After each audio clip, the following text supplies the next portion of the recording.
It is showtime. Thank you so much for making time and joining us right here on In Focus, a show that comes your way every Sunday from 9 p.m. My name, as always, is Eugene Anangwe. It is an interactive program where we get to talk to you as you also get to share your thoughts on the feedback that is coming from this particular program. All you need to do is tweet us and use the hashtag InFocusRW. Tonight on the program, we are going to be talking about the issue of the heavy rains that have been causing havoc, not just in Rwanda. Let's take a look at some of the images, some of the videos showing some of the incidents that we've been able to see across different parts of the world. You know, the rains have been wreaking havoc in Kenya. The rains have also been wreaking havoc in parts of East Africa, as you can see on your screens right there. This is Kenya, of course, sweeping several property. We have vehicles which have been swept away. Lives have also been lost. And of course, this is something that we'll be taking a look into right here on the program. Of course, Rwanda too has not been left out as far as these rains are concerned. We'll be talking about this particular matter. How can we avoid such kind of issues? Do we have a proper prevention and management plan as far as disaster management is concerned, emanating from the floods as far as the rains are concerned? These are some of the things we'll be talking about right here on the program. Let's take a look at some of the things that people have already been talking about concerning this particular matter. Who's already tweeting, and she says we expect more on preventive measures. Of course, this is something that most people are actually eager to hear from the Ministry of Disaster Management. And of course, we'll be looking also at what Alain Shuti is saying. Alain Shuti says REMA should develop storm water management program guidelines that will be implemented nationwide. This will help us control stormwater runoff. Moreover, Meteor Rwanda should collect and publish data of recent and past precipitation events. Of course, this, he says, will help civil engineers to do their design. We'll be able to look at the capacity of Meteor Rwanda as far as these issues are concerned. I have one also here from Safari E. Kevin, who actually has posted a video right there. And Safari is asking, where is this and what are we doing to prevent this from happening again? Of course, landslides, and of course, he had that we're talking about disasters here on the program. I can tell you for sure this is not Rwanda. That was in Mombasa about a year ago. So keep tweeting. All I'm going to be doing is follow the hashtag InFocusRW. So you just add that particular hashtag and I'll be able to read your tweets as they come. Let me now introduce our panelists in the program tonight. We have the Permanent Secretary at the Ministry of Disaster Management and Refugee Affairs, Olivier Kayumba. Thank you for joining us on the program. Thank you too. I must say thank you for accepting to come on the show on such short notice. No problem. Asante sana. Also with us is Esther, who is the Director of Development Management at URPHSA. Esther, thank you for joining us. Thank you very much. All right. Also with us is Dr. Peter Bazimia, who is the CEO of Rwanda Urban Planners Association. Thank you for joining us, Dr. Bazimia. Quite a long time. Welcome. Yes. Karibu sana on the program. Let's get into it. PS, people are wondering, of course, there are different numbers that have been flashed out there as far as those who have been devastated by the heavy rains that we've been able to see even in the intro video we've had right there. Some are saying 18, others are saying 200. What is the correct number as far as the death toll is concerned from the people who have lost their lives out of the disaster caused by the heavy rains we're experiencing? Thank you, Eugene. The data we have as of 10th May, we have 215 people who lost their lives. 215. In Rwanda. 215. Yes. So these 215, these are lives. Even one death is actually more than enough. This death, could they have been avoided, in your opinion? Yes, partly, and no partly. Why because, partly? We have a specific period of heavy rain, probably due to climate change and other situations that we cannot control, the nature we cannot control. On the other side, we could avoid if people who are in high-risk zone, who were really at risk, would have accepted to get out of the high-risk zone. We have around, before this heavy rain, we have around 40,000 households who were identified by Rwanda Housing. But so far, it's a matter of mindset. they've refused to get out of their high-risk zone. But now, with the recent effects, with the government decided to not really forcefully, but to continue convincing them to move from those high-risk areas. Yes. Esther, listening to the PS, he says partly, of course, you'll come back on another round to tell us more about that particular statement you've made. PS says partly these lives could have been saved. We could have avoided these deaths, over 200 out of these floods. What rings in your mind when you hear that we could have done that, but it was not possible to actually avoid those lives? 215 people have actually lost their lives out of this disaster.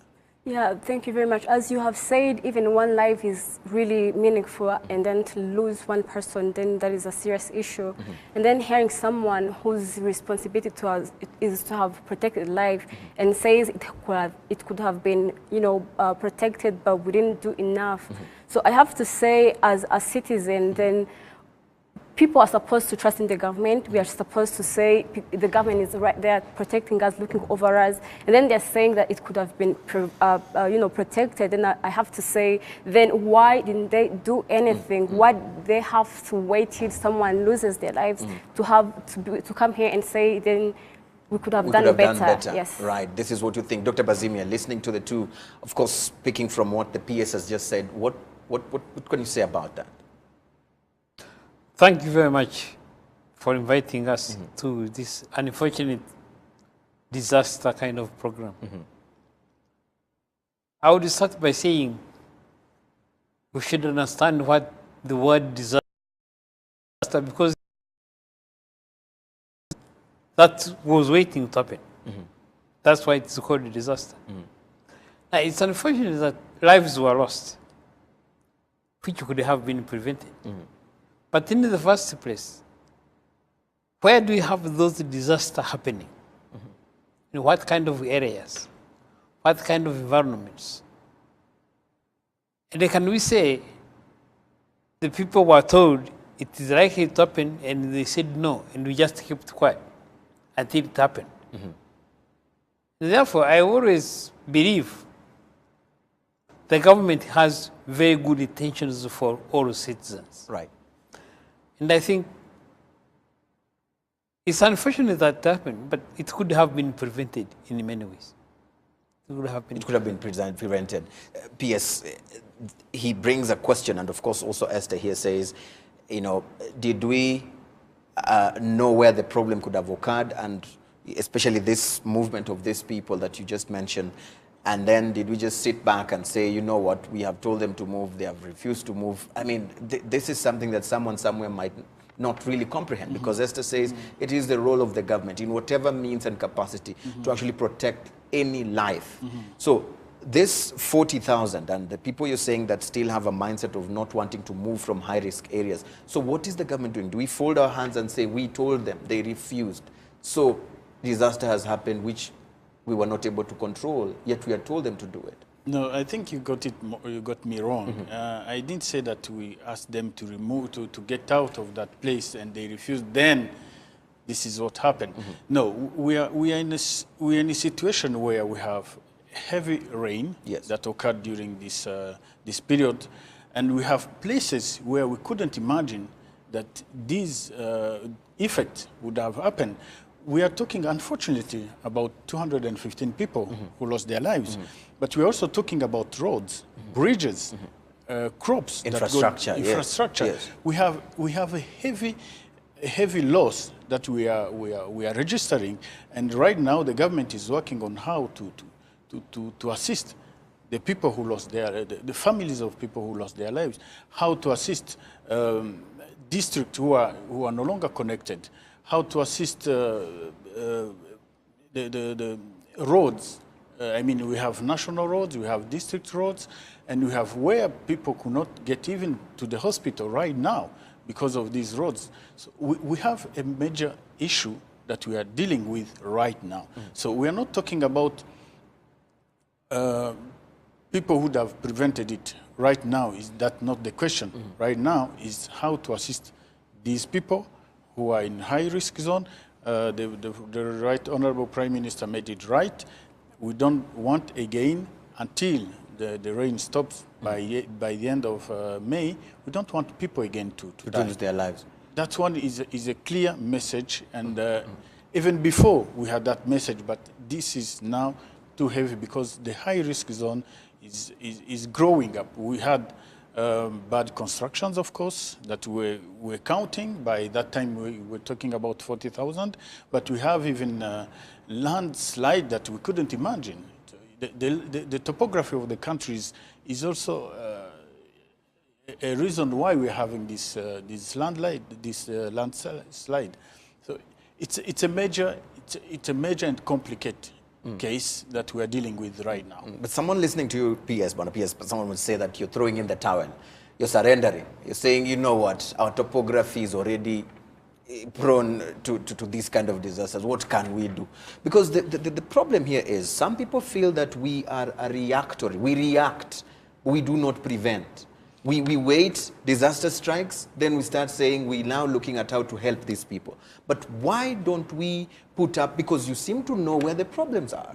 So why isn't there a stronger prevention mechanism that would prevent these disasters from happening so that we mitigate the losses that we see today? We are talking about the current situation. That one is done, and up to the top, the Prime Minister talked about it. We are no longer coming back on these issues, though we are trying to manage, and we have people on the terrain who are trying to move people from the high-risk zone.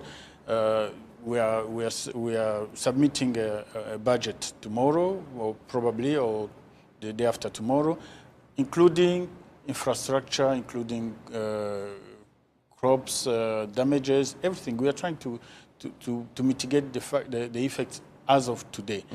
Then you're asking, what did we do before? We have a set of framework that we have. We have policies, we have strategies, we have laws that are in place.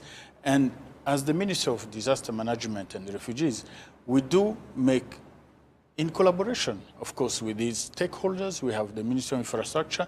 In the Ministry of Infrastructure, we have the Rwanda Housing itself. We have even other stakeholders that we are not directly. All those institutions are getting losses in this disaster. So we are working together to find the ways with these policies. We give them what we think, and then they do implement.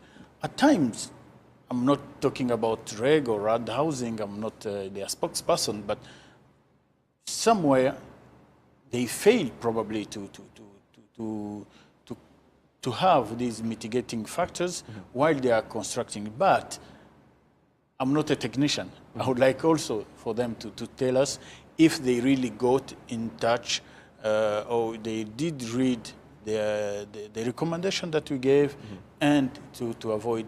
Do you feel let down by these stakeholders, these partners? I mean, without being diplomatic, of course, I can't say about that. Saving lives. I can't say that. I can't say that. So everybody is doing what they're supposed to do. Everyone is doing what he's supposed to do. But initially you said somewhere, somehow, some of them failed to actually implement the recommendations. When you have people in high-risk zone, yes, like these cases of the districts of Nyarugenge, we have people in Monkey Gully who, after calls from the district, they have failed to move. I mean, that's why we say somewhere something is going wrong. Yes, but at the end, the district, the population, have to take responsibility over that. Right. Even the Ministry of Disaster Management, we have to push on the calls to these authorities. Right. Esther, listening to what the PS says, where do you see the missing link? Where do you see the gaps? Where do you see probably this is where there is a failure? Do you feel a failure in the area of prevention? Do you feel his explanation is satisfactory on the efforts they've done? Disaster, I think, aftermath is recovery responses. That is where we are putting much of the efforts. And according to what the PS said, he actually emphasized, there is something I want to comment on, when he said that they are trying to get people more from the high-risk zones. But then again, the question comes to my mind, when they tell them to actually leave their homes, they have known their whole lives. Where did they tell them to go, and then do they have the means to go there? Because we have to also consider that the majority, we have a big number of people living under the poverty line. Then if you tell them to move, then that is going to bring in the issues of money, the issues of finding the other houses.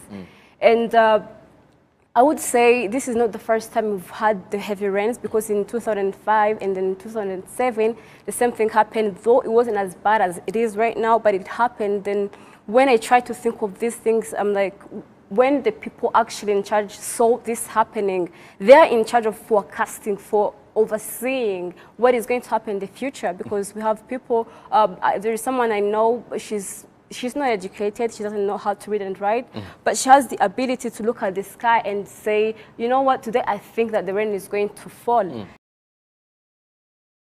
It happens. She has a way of knowing. And I say then the experts who have all the education, they should know this thing is going to happen over this time. It's not now or it's not tomorrow maybe, but we believe that in this certain amount of time it's going to happen. Then as the experts, as the multi-sectors, they should be able to do better. Exactly. They should be able to do better. And I say, really, it could have been prevented if people had put in more efforts. So, yes, that is. Let me answer that. You know, we have the case of Sebeya River, for example. We have the catchment which are protected. We have downward, all the way up to Nyundo schools and whatever. All those areas are protected. But with the data we had, I mean, the Ministry of Environment, the Ministry of Infrastructure, everyone went in and protected that area. But it's sort of unfortunate that we had too much water that we couldn't canalize properly according to the data we had, and then these are the results that we got. We did everything. I mean, we have a recommendation from the Ministry of Disaster Management. We have the Ministry of Infrastructure that did something. We have the district which did something, but at the end, we got caught up with the heavy rain. We couldn't imagine that. So you are not able to control that aspect. As an urban planner, as an expert on planning issues, where do you see even those who gave these stakeholders the data that he says, you know, they were caught unawares? Whatever planning in terms of the data they had been given, man, it just came beyond what they had expected. Where do you see the gaps? Is being caught unaware an excuse? Now, when you put in place a plan to foresee, to foretell, and then you are caught unaware, have we done the proper planning? The reason I ask is this. I wish Minifra was here. I wish Rwanda Housing was here. And I wish, even if they were not here, I wish they would be ready to participate in the open debate. So that strategies like the one he's talking about, the plan that he's talking about, can be questioned. For example, he's using the place called Nyundo. If there was so much water that they were caught unaware, did they foretell? Meteorology does foretelling. Forecasting, yes. Minifra does foretelling. Mindimar does foretelling. Was the foretelling correct? And I think the answer is no. The answer is no. So, in short, do we have a concerted strategy that is contributed by everyone? Sat with the ministry? Have the ministries sat together? Have they talked to the local people? Who, by the way, are more knowledgeable than most of us who sit in the office. They know when the rain is come. We are told by the meteorology department that rains will be too heavy. What does it mean? What do they tell us? What do they tell the district, the ministries? Where is it likely to occur When is it likely to occur? How much damage is foreseen?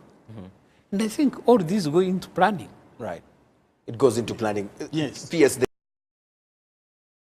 is you sit and wait for those who are supposed to give you data to give you the data. They feed you with the data, whether it is correct or not correct. There seems to be no, probing of this data so that you're not caught unawares, as you say. I mean, is this a proper notion if we take it like that? No, I want to react on that issue. We have planning, and unfortunately, we don't have the Minister of Infrastructure or the Rwanda Housing here to say it. But we have all the situation at hand. Then, as the Right Honorable Prime Minister was saying, at some point, we have to get a huge budget, and we cannot have that huge budget. We are talking about Sebe, but we are talking about other rivers in the northern part, because the northern part and the western part of the country, that's where we have a huge percentage of the disaster we are encountering right now.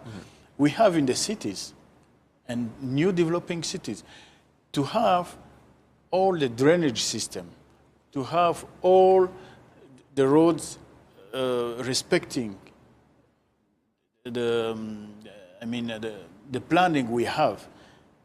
It takes a huge. So you're saying here on this show that what is challenging you today is budgetary. We talked about many issues. We talked about people not respecting regulations and constructions. But we are talking about to have a combined effort. We need a huge budget. So if money. this budget doesn't come today, tomorrow if the rains come again, we expect the same results. Even in the past, it was not available. We have other opportunities at one to come up, but of course we have growing population, we have cities which are expanding. All those issues have to be taken care of, and we think twice when we want to blame someone. We think twice. Do we have enough fund for that? So in the meantime, course, unfortunately, we have loss of life. That one is unacceptable. That one is unacceptable. I agree with you. But at certain point, we have this landslide that takes lives of people, but we cannot have everywhere walls to stop the landslide. I mean, it takes a combined effort of funds that we don't have right now. Right. Even in the past. Listening as I mean, what does that make you feel when you hear that indeed budget is playing a key role here in terms of helping in prevention mechanism, which the PS says we seem not to have enough to actually do that? I mean, what does it make you feel? As I said before, the role of the government is to protect its citizens. And what I believe the PS is doing right now, he's looking in the eyes of all Rwandans who are following or who are going to even follow the next time. He's saying that, you know what, you've lost your people, you've lost your family members, but hey, you know what, even tomorrow or the next day, you're going to lose even more people, because we don't have the money. And as a Rwandan, as a citizen, that is not the message I want to hear right now, because I've lost enough already. I don't want to lose more. And I would really, really hope that the people in charge do actually more than just telling me we can't do more than this. What we have done so far is what we can do. So I would rather say we are working on this. We're actually trying to bring in even more money. We're doing all the means we can to assure you that we're going to protect your people, your lives. Right. Yes. I think that's what I said. I'm not saying that we are doing nothing. I said right now we have teams on the terrain, and even this afternoon I was in a meeting. We are trying to get initial budget, immediate budget, before the end of the financial year to cater for all these effects we are having. Of course, we're not talking about people who died right now. We are talking about people who have to be removed or relocate from high-risk zones. We have to We have to bridges that have been damaged. We have to repair them, at least the minimum, so that next year, next budget year, we get more money. We have, other than bridges, we have roads, national roads, district road. We have equipment from REG. We have equipment from WASAC, which are being repaired even right now. I think teams of REG and WASAC are on the terrain right now to mitigate the effect that got damaged from the rain. That's what we're talking about right now. Right. The issue here, PS, again, before I bring them in again, is every year we all know that we have a rainy season. You know, of course, today we have climate change where, you know, the patterns are changing here and there. But we know that this is going to happen. Why is it that we are always playing catch up? The rain comes, it sweeps away homes, we have landslide, Nyabugogo happens, Nyabarongo happens, you know, the other places happen. And after these rainy seasons, we get to another season where we have drought. It's a cycle. Why are we not reading the writings on the wall? Why are we not reading the signs? Why are we not preparing adequately to avoid these things? I mean, you probably could tell us from the horse's mouth. I think you didn't catch me right when I said we have an unusual situation these days. From January to date, we had an unusual situation. But talking about past experience, we tried really to mitigate them. But it's unfortunate that we didn't expect, though my colleague is saying that Meteo Rwanda told us that would be heavy rain. But if you say in January or in December that you will be having heavy rain, you'll not have the Nyabarongo bridge in 1 month being ready for that heavy rain. You'll not have the catchment protection of Sebeya being ready for that heavy rain in 1 month. I think there are issues that we cannot do as a magic. So you want Meteo to warn you like 5 months in advance, 6 months in advance? This is what you're saying? It's hard to plan during that period? No, I'm reacting on what we are talking about. I cannot say that Meteo Rwanda should tell us 1 year before. I cannot, I don't know, I'm not conversant with Meteo Rwanda right now, but what we do, we need to stop the effect, the direct effect that we can get. I mean, loss of life. That one is essential for us. The second part is infrastructure. We need to make sure that the infrastructure that we have can sustain heavy damages of rain, you know. So that's what we are talking about right now. Okay.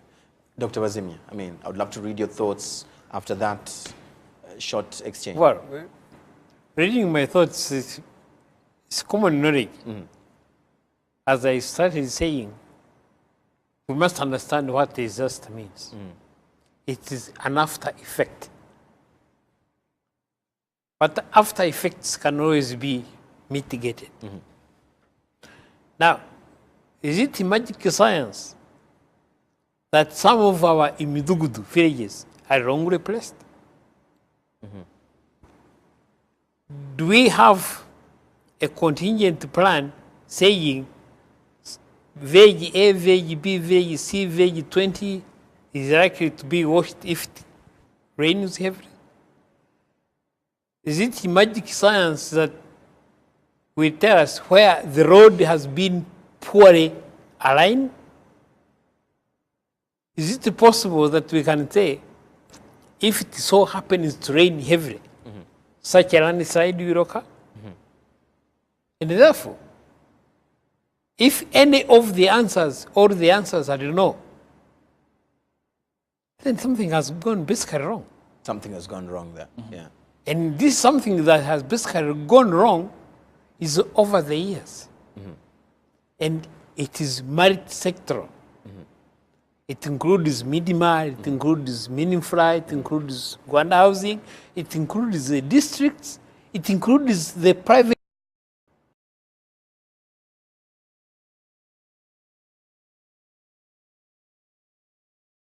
About this.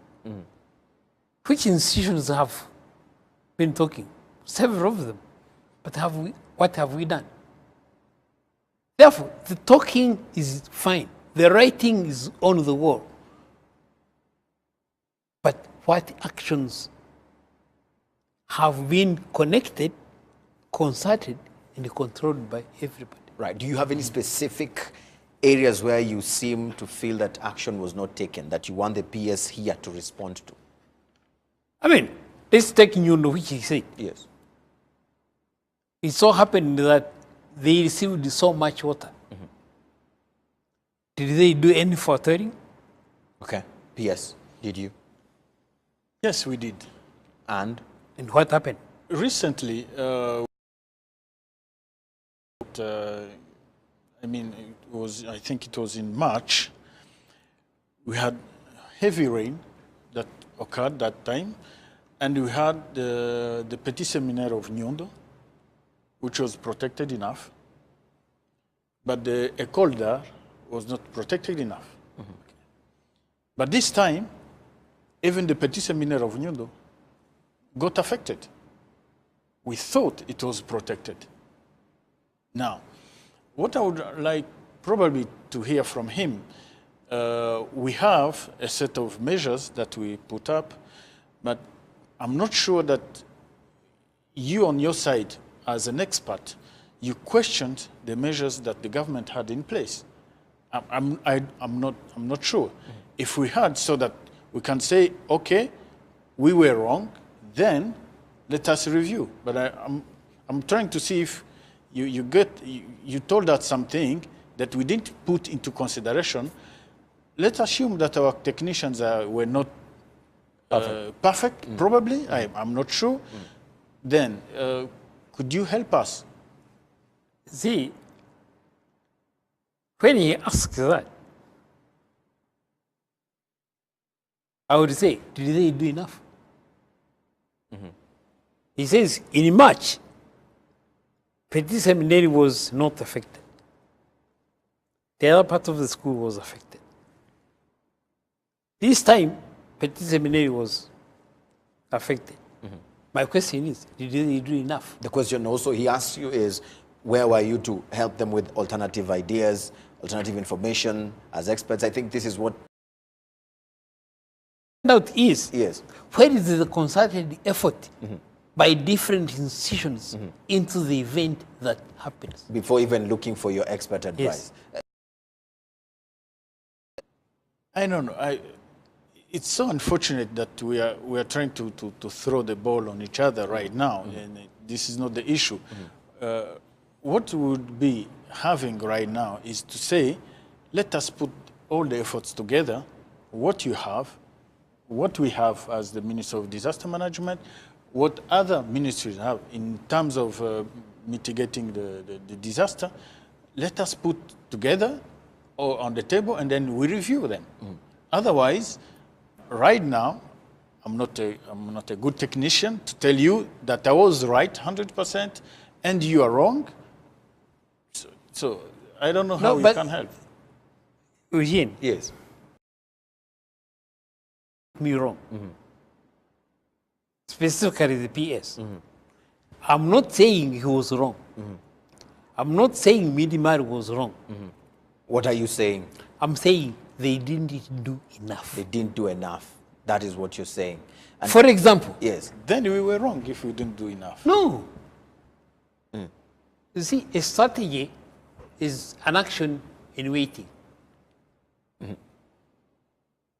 But now, if the villages were washed, if the roads were washed, if schools were overflooded, if Nyabugogo, which is in town here, is flooding annually and seasonally, have we done enough? Have we studied? Have we come up with concrete actions? Have we addressed the issue? The question is, he has touched on the budget. If we had all the money we have, there is in the world, can we solve the problem that's at hand? You feel if you got the money, would it have solved the problem? We could. We have currently a project, not in Midimar, but in infrastructure. We have a project of the catchment of the water from Kimisagara and up there that goes down to Nyabugogo and Nyabarongo.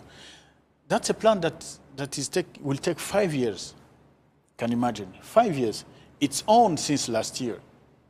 It will take 5 years. We cannot have that amount of money at once. Okay? We have many issues to consider when we are trying to solve that issue. That's one example. That's what we're talking about, budget. And timing, of course. And the timing. Esther, I want to hear your thoughts again. I mean, based on what you hear, Dr. Bazimia says, I mean, it's a question of not doing enough. PS says, if you feel that our plans did not work as expected, we expected that someone else comes and actually gives us extra opinion or contrary opinion to help us deliver even better. This is what you're trying to say. If so. Yes, if so. The two parts of the coin, and he also says, I mean, it's not a time for blame game. I mean, what's your take on this? What I believe is, in life, someone is always going to put a blame on someone else. And that's actually what is happening right here, because one is saying you could have done better, and someone else is, then you're saying we were wrong, and then this is going to go on and on and on and on. And actually, honestly, as a citizen, we don't care who was right or who was wrong. What we care is, in the end, what happened to me. Because while everyone is putting blame on someone else, then someone is losing life, someone is losing his property, someone is losing his crops, someone is losing his livestock. Yes. So I believe that when we're trying to talk about disaster, it's not a responsibility of one party. Because it's something that requires the cooperation, the collaboration between many sectors. And then if someone is saying we could have done better and someone else is saying we could have done better, why not talk of this even before the disaster itself happens? And then they say, we believe we have this role to play in this matter, and I believe we have this role to play in this matter. And then regarding our role, let's put together a concrete strategy to mitigate or to prevent the disaster before it happens. So really, it's discouraging for a normal citizen to see the people in charge putting blame on one another when what they had to. Before you, Yes. at the end of it all, I wish Midimari would organize a national debate whereby all the interested parties and stakeholders would come and contribute to this debate and come up with a national strategy to address the possible occurrences of disasters. Right. Would this be a solution? I mean, and why haven't we done this? And also, because at the end of the day, the people who work at Midimar and other partner institutions earn a paycheck at the end of the month for a job they're supposed to do.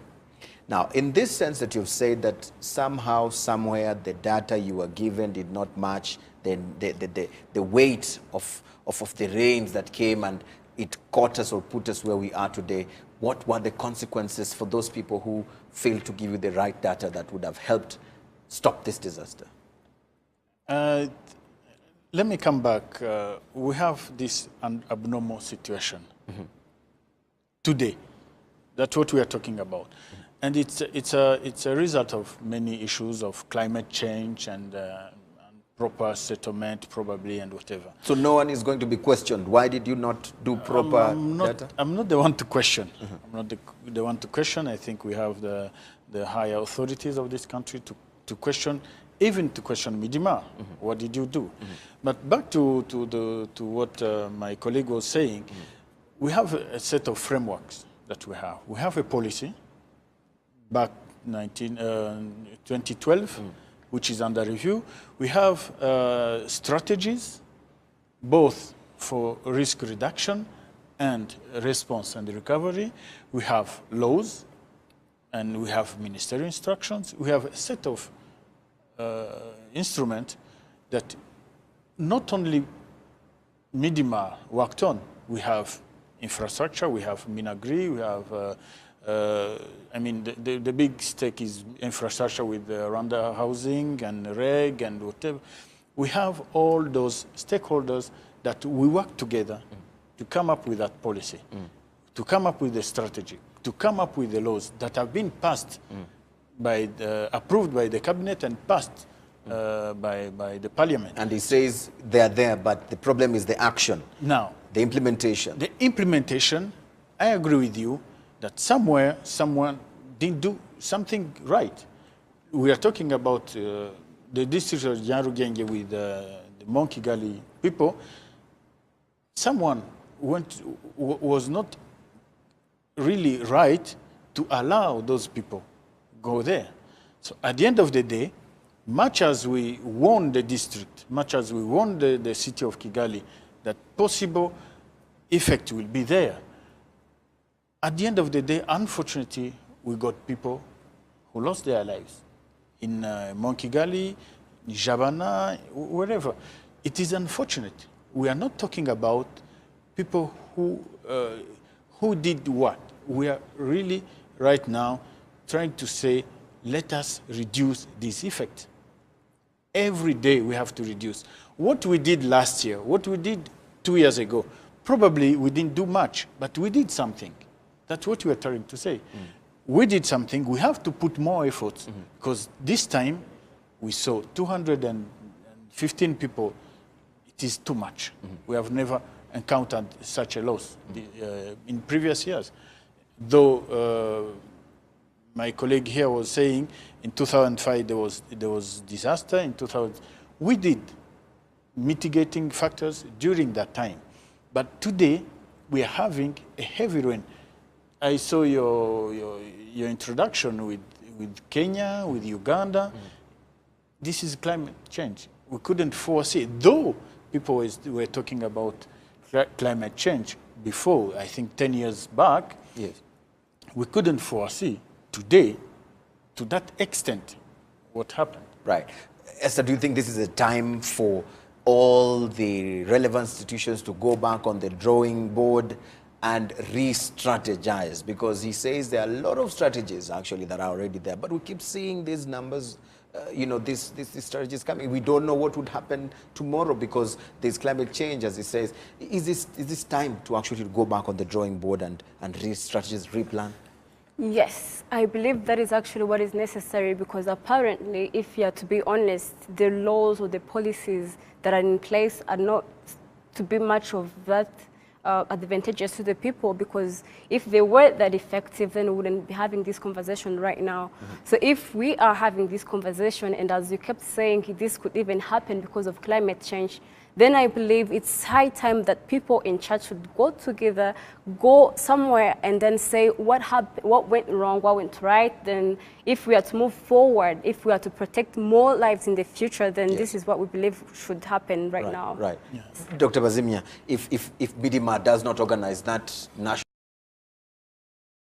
debate, that public debate, what are you going to do yourself or yourselves as the Rwanda urban planners in actually fixing this? I mean, are we going to still come back here and say, we didn't do enough, we did See, this? it's unfortunate to ask me that. Yes, yes. If Midima doesn't do it, then who will? Are we waiting for the Prime Minister to do that? Are we waiting for the President to do that? Can this be done by private sector? And then invite them? Now, meteorology could do it. One housing could do it. Any affected district could do it.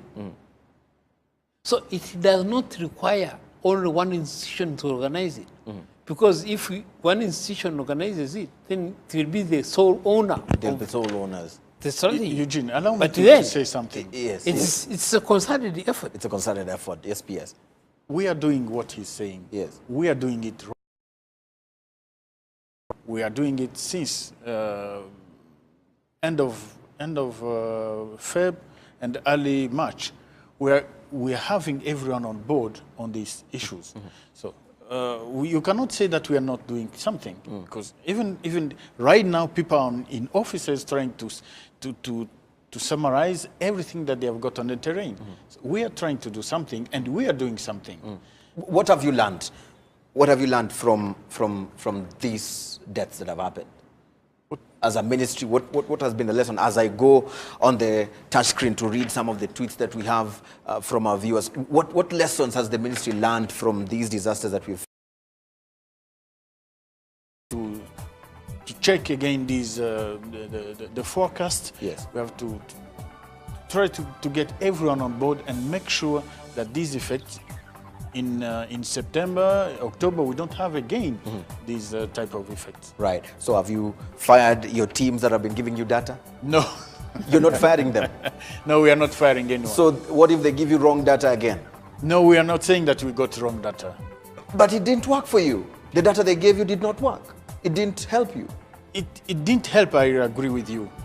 But we cannot fire anyone. Right.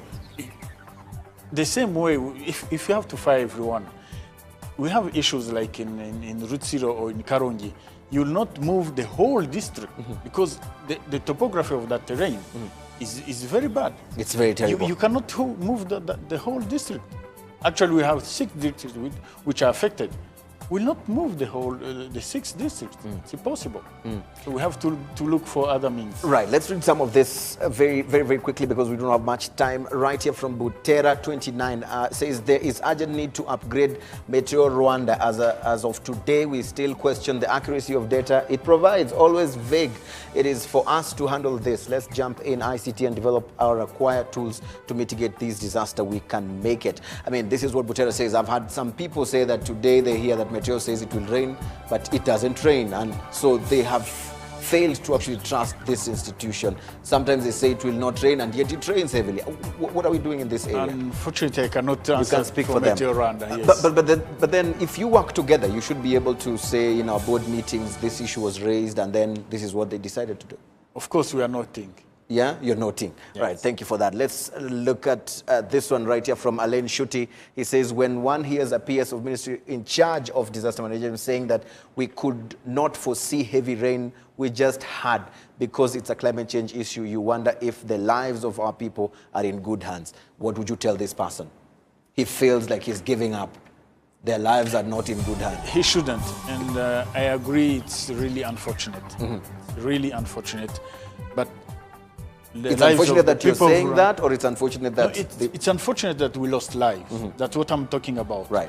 What we have, the government is really taking its responsibility to not allow again more losses. More losses. Like if we were signing in Bihigo, that would not happen again in another cycle of rains. It's a joint effort. It's a joint effort. Because I cannot sign today. But if you sign as Midimar in your capacity as PS, if you still be there, what would you say? We are signing, and every one of my colleagues, they are signing to make sure that we make a broader awareness of the disaster effects. Right. That is good. Awareness is very important. Can we read one more as we move towards the end of the program? We have one here from Nyandwi. Of course, he says, okay, Nyandwi, it just disappeared on you. Let me just quickly follow that hashtag again very quickly so that we can be able to on my ears saying that Amasa Yajeze, so that we can be able to quickly rush and see what we have right there. So the latest hashtag that we have right there, there we go. Yeah, we have it over there. 215 Rwandan lives lost, to be honest, respectively. This is what he says. Institutions and parties need to prepare to be prepared and stop playing catch up. This is what Peter says over there. Dr. Peter, as we go, you're parting short very briefly because we don't have much time to go. A concerted, integrative effort to address the issue. Concerted, integrated efforts. Esther, as we go? I would say there is a need of cooperation between sectors to make sure they that need to speak with one voice. Yes. Right. Cooperation between sectors. PS, as we go, parting short, what do we tell the citizens, those who lost their relatives and those who seem to be wondering, where is Midimar? How do we deal with these issues? What would you tell them? 2 things. One, this will not happen again. This will not happen again. Make sure that this does not happen again. 2, we are calling on people in high-risk zone, with people in their habits. like for lightning, let's come back to high risk zone. Please move out of those high risk zone. Right. Because you cannot sustain your life Right. like that. Talking for of lightning, yes, it is very simple. Of course, we have the part of having all the houses, public places, having lightning arresters, and habits of the population. Of course, you Right. cannot go fetch rainwater during rain. Of course, you cannot go and hide yourself under the tree when it's raining. Those are habits that, of course, today, the heavy campaign that Midimar is making is having good results. But of course, at times, people do not understand. people do not understand, and you say this will not happen again. Talking very briefly on the lightning arresters, there is a guideline, there is a recommendation, there is a requirement that every institution has this, as far as the churches, the homes. How are you implementing this? Because, I mean, when you move around, you would see they're not there. I mean, some people feel that the implementation, the enforcement stage is a big problem. We have guidelines and we have checks. And wherever we go on the terrain, all our people go to the terrain almost every week. We do make recommendations to local authorities, to heads of public institutions in the district, to make sure that they have lightning arresters. To make sure they have lightning arresters. Of course, this is where we bring down the curtains to tonight's program. Keep those tweets coming. All you need to do is just add the hashtag InFocusRW. Of course, the conversation ends in this room, but of course it does continue on social media platforms. Let's keep talking and creating awareness amongst each other. The PSAs is a commitment from the ministry that this will never happen again. But of course, concerted efforts are needed, and all of us have a role to play. The ministry or the government will not be everywhere you are. You also have a role to play in these particular issues. So do it, because your life really does matter. I want to say thank you for watching on this Mother's Day. Happy Mother's Day to all the mothers out there and mothers-to-be. As always, my name is Eugene Anangwe. Goodbye for now.